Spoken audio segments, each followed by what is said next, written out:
皆さんこんにちは。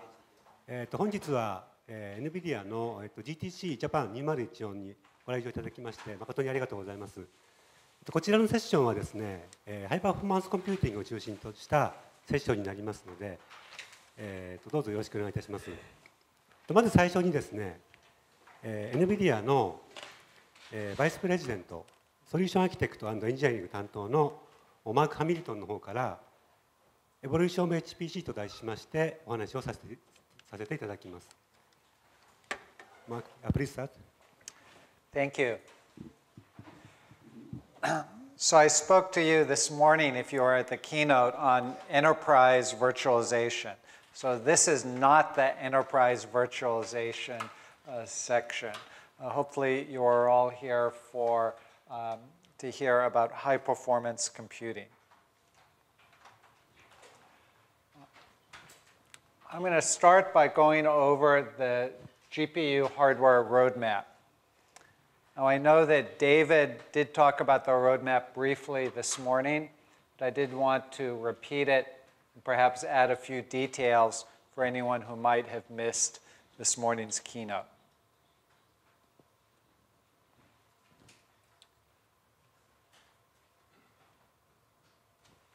One of the things that NVIDIA often does on our roadmaps is we don't actually list the performance in absolute terms of the processors. We list the performance per watt.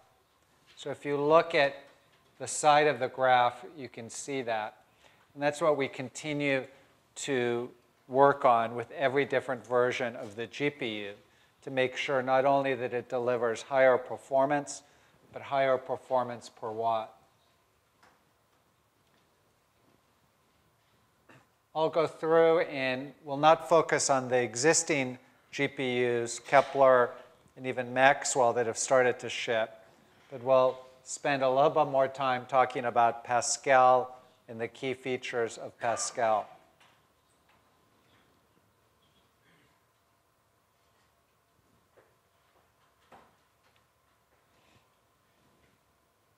One of the key things that NVIDIA is striving to do is to help bring GPU acceleration to all of the interesting CPU platforms in the community. So this includes ARM 64, of course the x86 platform, and as IBM announced several months ago, the Power platform. We actually believe that the CPU continues to have an important role in the computer architecture, and that it's by bringing a CPU and a GPU together that we provide the most power and the most high performance to the application.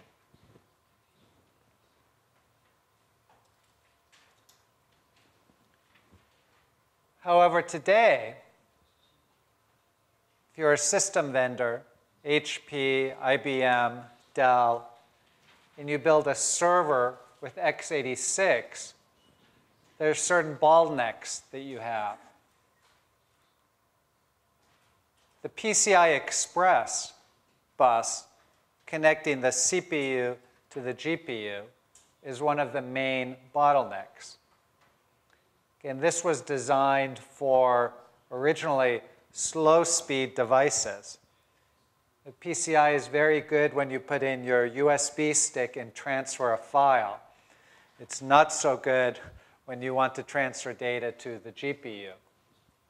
And by looking at the relative memory speeds, you can tell. So the GPU is reading and writing from memory at 288 gigabytes a second, much, much faster than CPU memory, and significantly faster than the PCI Express can move the data. So this is a challenge for NVIDIA. It's a challenge for all of our partners that build high-performance computing systems with GPUs.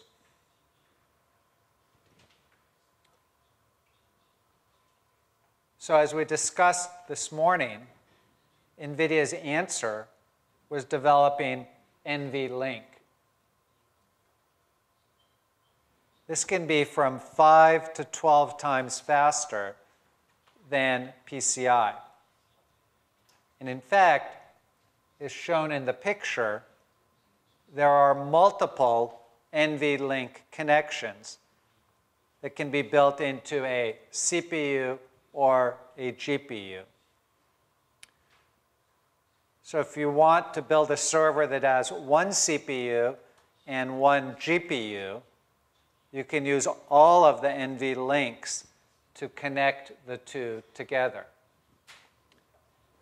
And by being 5 to 12 times faster than PCI, what this lets you do is access from the GPU to read memory from the CPU as fast as the CPU itself can read the memory.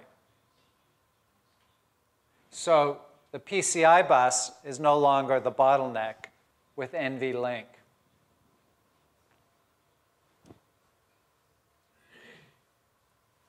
Now, because you have multiple NVLinks, you can connect more than one CPU and one GPU.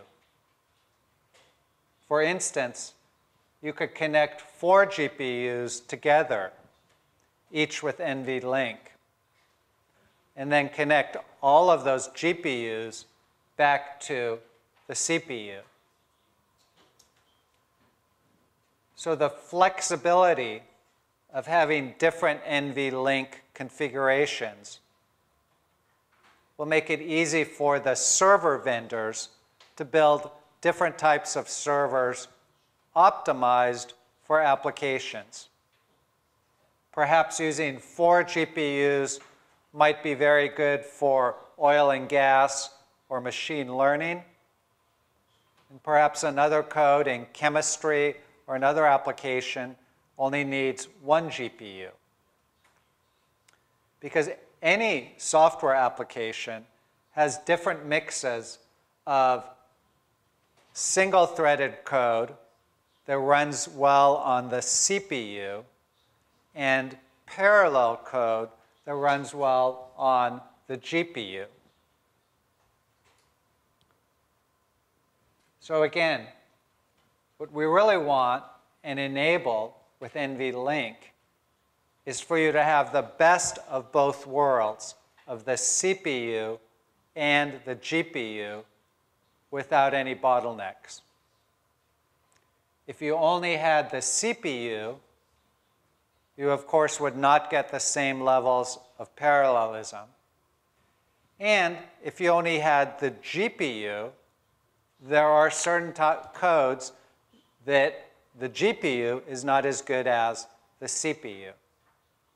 So with this approach, you have no compromises.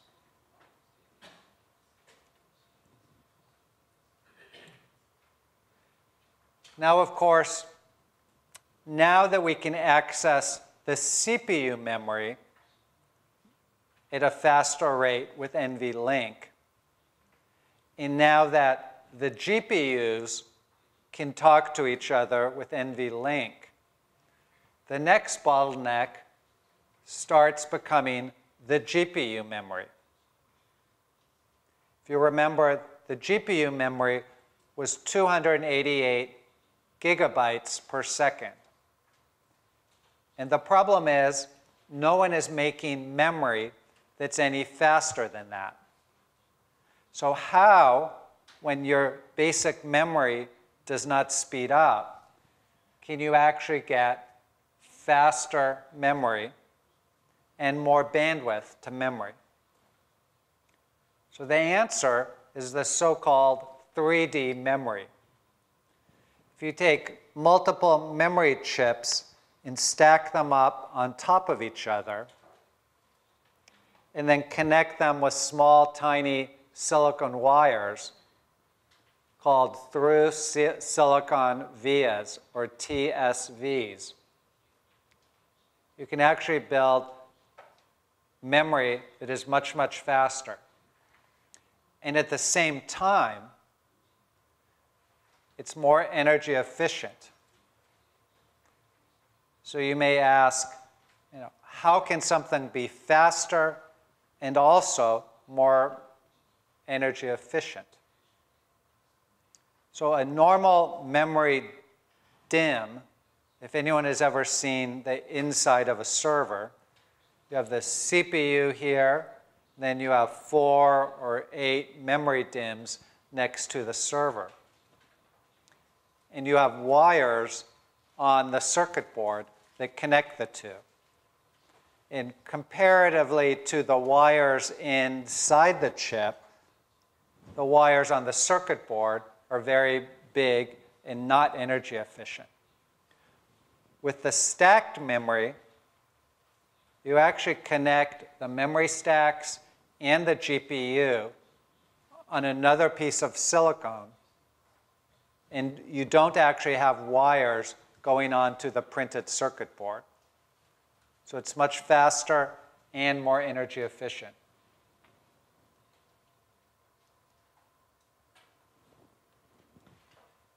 Now, David this morning went through some of the famous things that the scientist Pascal had invented. So we're very honored to name our next GPU after Pascal.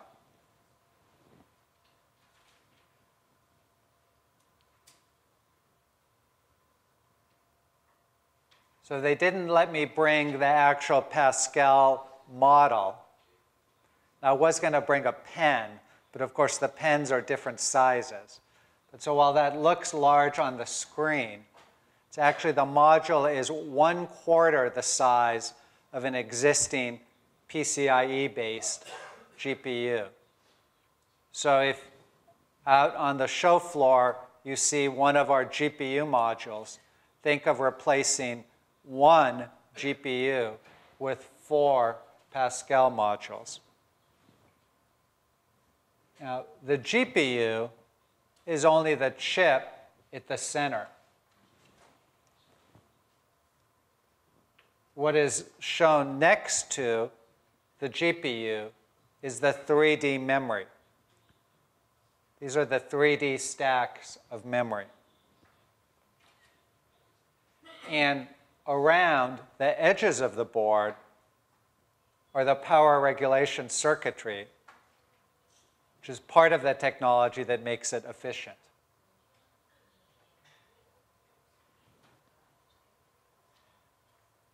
So we're all very excited about this technology. It's still more than a year away. In 2016, Pascal will be here. So why are we talking today about a processor that will be out in 2016? And of course, that's because today, when you write software, that software perhaps will not run until 2016 or beyond. So it is important to start thinking of how should you be writing your software for Pascal. So for that, I'll walk through our GPU software roadmap.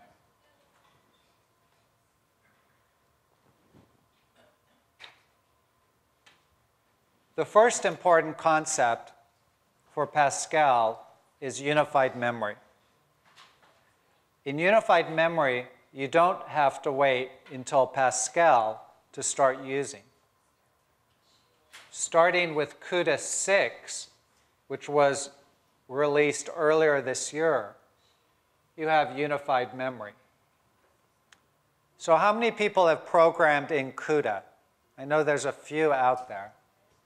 And so you know that today, or prior to CUDA 6, you had to think about, I have my main program that runs on the CPU, and it has its own memory. when you want to run a program on the GPU, you need to create a copy of the memory and move it over, the PCI link, which was very slow. But it also makes the programming slow. There may be many different parts in your program today where you have to move memory. So with unified memory, starting in CUDA 6, the programmer view of memory is unified. It will show some examples. But what it means is that you can create your memory, allocate your memory once on the CPU, and have it automatically be available on the GPU. Now, today, that is meant to be for ease of programming, not for high performance. Because you don't have NVLink yet, it's still slow for the GPU and the CPU to move all the memory over. But it will make it much easier for new programmers to start programming. And once we get NVLink, then that will implement unified memory in the hardware and make it much faster.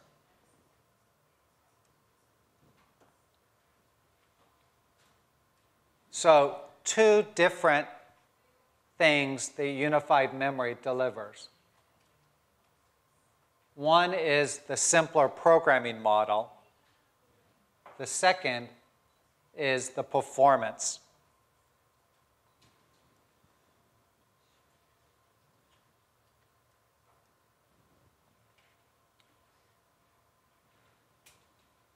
So how many people have not programmed in CUDA? I'm sure there's a few of you out there.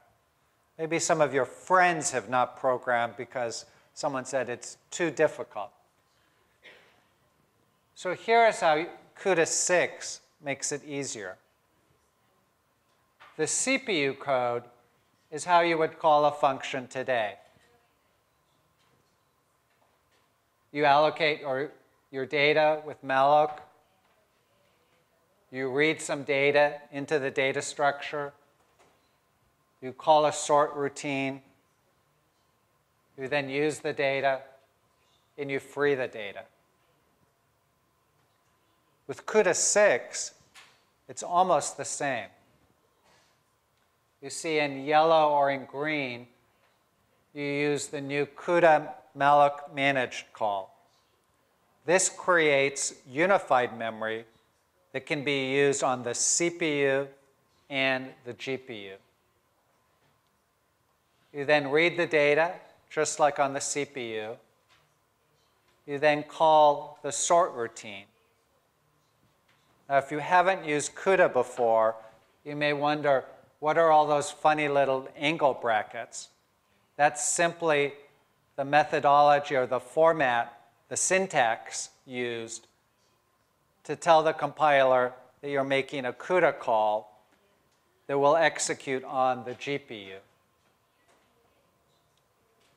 Now, when you're done calling that CUDA call, because CUDA and the GPU operate many, many threads in parallel, you need to add one additional call for CUDA device synchronize. You then use your data and free it at the end. So I think anyone that knows C++ can, in a matter of several hours, be online in programming in CUDA.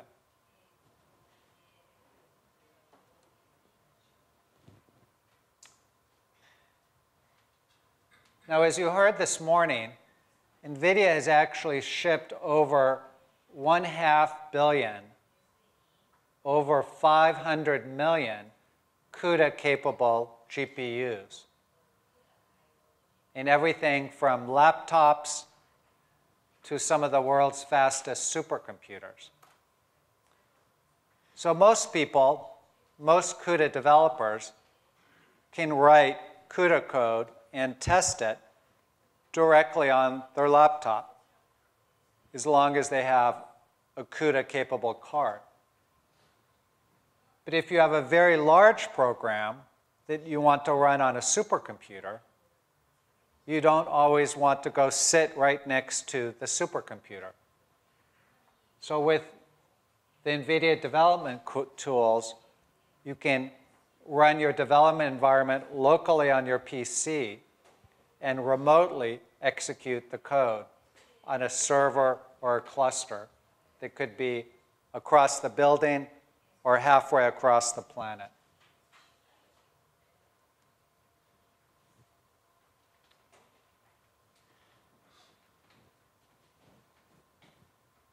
When server vendors first started shipping GPUs, many server vendors shipped one GPU in the server. So many times, CUDA developers wrote code that ran on one GPU. Now, there's a number of different libraries, things like CU, FFT, and CU BLAS, that NVIDIA ships libraries for. So one of the big advantages of CUDA 6, even if you don't use any other feature, is that the NVIDIA libraries automatically will use more than one GPU if the server that it's running on has more than one GPU. So no change to your code. Without writing any code, you can take a CUDA program that ran on one GPU, run it with the new library, and it'll automatically take advantage of two GPUs if the machine has two GPUs. And you can see some of the increases in performance with this particular library without changing any code at all.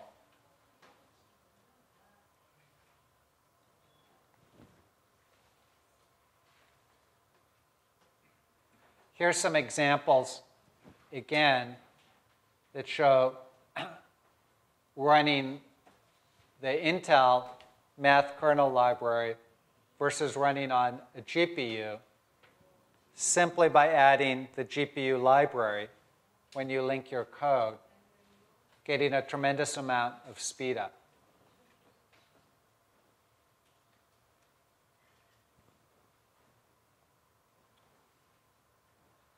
But besides performance, we have other goals for CUDA.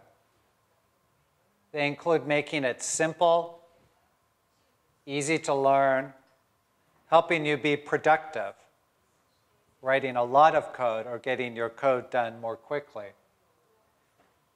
And finally, making it portable. Today, you can buy GPU-based servers or PCs from every single computer company on the planet. But we still want to make the language even more portable.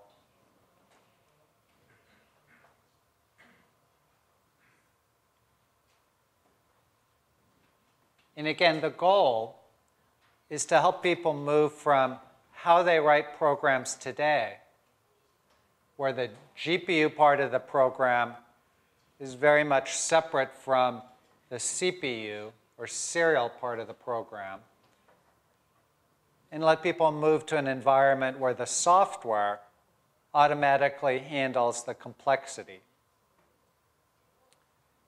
And of course, unified memory is the first step in this.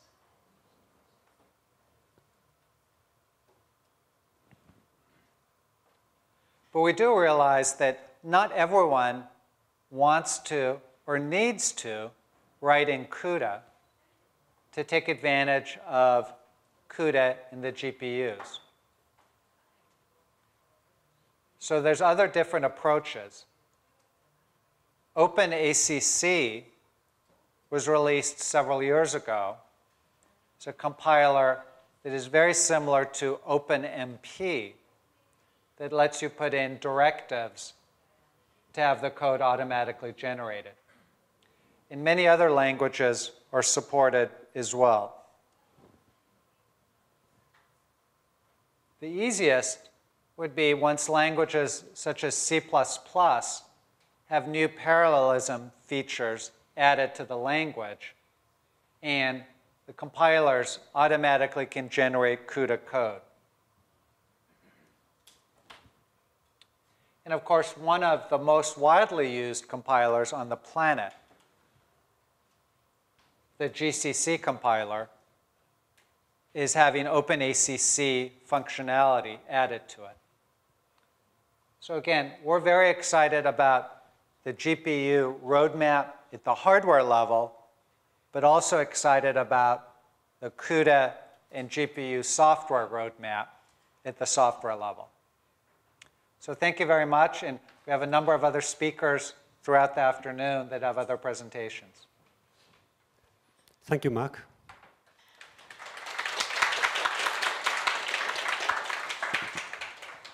もしご質問のある方がいらっしゃいましたら、一つ二つお受けしたいと思うんですが、何かご質問のある方いらっしゃいますでしょうか。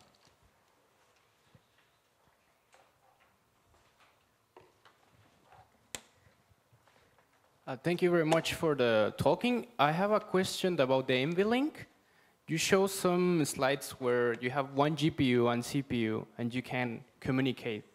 But in the other slide, you have various GPUs and you have to go through PCI Express.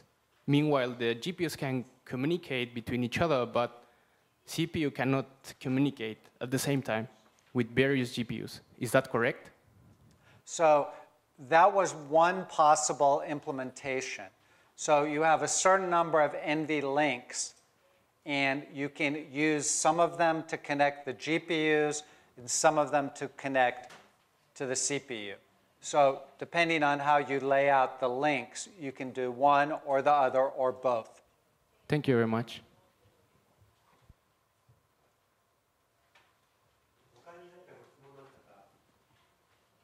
他にご質問のある方いらっしゃいますでしょうか。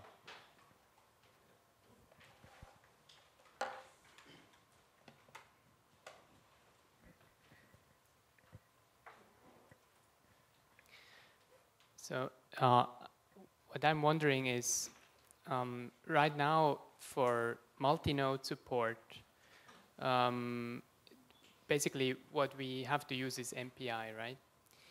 Is there any plan going forward that there is some integration of multi-node in CUDA? So for example, I can set up a CUDA grid even over multiple nodes and multiple GPUs and have basically all these parallelisms covered in my CUDA grid.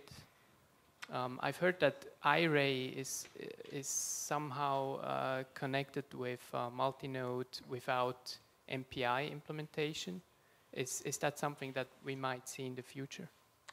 So how do you connect different GPUs in a multi-node environment without using MPI? There certainly are multiple distributed programming mechanisms that exist. And I think in the community, there's a general acceptance that MPI, while widely used, is not necessarily the easiest to use. I would say today there are several different open source sort of distributed programming models out there. There isn't one particular one that NVIDIA believes is the end all of, or the best way to go. So again, we continue to work with all of the different software standards committees to look at the different software standards as they evolve.